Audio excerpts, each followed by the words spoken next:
प्रदेश के अंदर हमारी इलेक्ट्रिक व्हीकल की एक पॉलिसी भी आई है। इलेक्ट्रिक व्हीकल की पॉलिसी में प्रोडक्शन बेस्ड हम लोगों ने इंसेंटिव देने की व्यवस्था उसके साथ भी की है और उसी का परिणाम है कि यहां पे हिंदुजा ग्रुप लखनऊ में अपना एक प्लांट स्थापित कर रहा है। इसमें अगर कोई स्कूल की बस है, यानी वन टाइम खर्चा है, लेकिन डीजल और पेट्रोल की समस्या का समाधान अपने आप हो जाता है। जगह जगह इसके लिए जैसे पहले पेट्रोल पंप स्थापित होते थे, ऐसे ही चार्जिंग स्टेशन स्थापित हो रहे हैं। बड़े पैमाने पर हम इसको करने जा रहे हैं और एक बस पर प्रदेश सरकार 20 लाख रुपए तक की इंसेंटिव भी प्रदान कर रही है। यानी इतने बड़े कार्यक्रम को लेकर के एक साथ चला जा रहा है, जिससे प्रधानमंत्री जी का जो विजन है कि 2070 तक नेट जीरो के लक्ष्य को हम प्राप्त कर सके, कार्बन उत्सर्जन को जीरो स्थिति में पहुंचा करके इस धरती माता को हम लोग जीव सृष्टि के रहने लायक बना सके, इसको गैस चैम्बर बनने से रोक सकें। लेकिन यह कार्य केवल सरकार के भरोसे नहीं होगा। सरकार को जुड़ना पड़ेगा, समाज को जुड़ना पड़ेगा, संस्थानों को जुड़ना पड़ेगा, समाज के जागरूक लोगों को भी इसके प्रति आम जन की सहभागिता के साथ इसको आगे बढ़ाना पड़ेगा। जब ये सभी लोग मिलकर के एक साथ अभियान चलाएंगे तो कोई कारण नहीं कि जीव सृष्टि के लिए जो सबसे उपयुक्त ग्रह में एक है वह यह धरती माता है।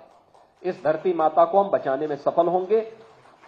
ग्रीन भारत समिट इस दिशा में एक सार्थक पहल है। प्रदेश के अंदर हमारी इलेक्ट्रिक व्हीकल की एक पॉलिसी भी आई है।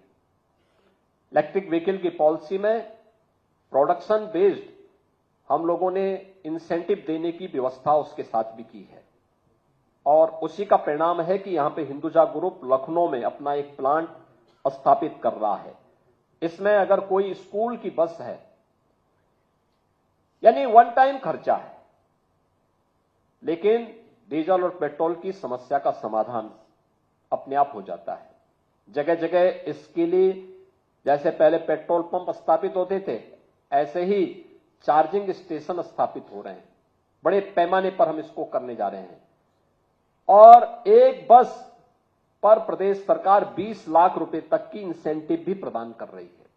यानी इतने बड़े कार्यक्रम को लेकर के एक साथ चला जा रहा है, जिससे प्रधानमंत्री जी का जो विजन है कि 2070 तक नेट जीरो के लक्ष्य को हम प्राप्त कर सके, कार्बन उत्सर्जन को जीरो स्थिति में पहुंचा करके इस धरती माता को हम लोग जीव सृष्टि के रहने लायक बना सके, इसको गैस चैम्बर बनने से रोक सकें। लेकिन यह कार्य केवल सरकार के भरोसे नहीं होगा।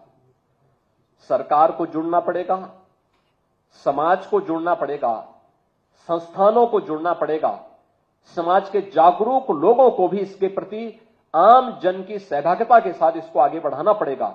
जब ये सभी लोग मिलकर के एक साथ अभियान चलाएंगे तो कोई कारण नहीं कि जीव सृष्टि के लिए जो सबसे उपयुक्त ग्रह में एक है वह यह धरती माता है।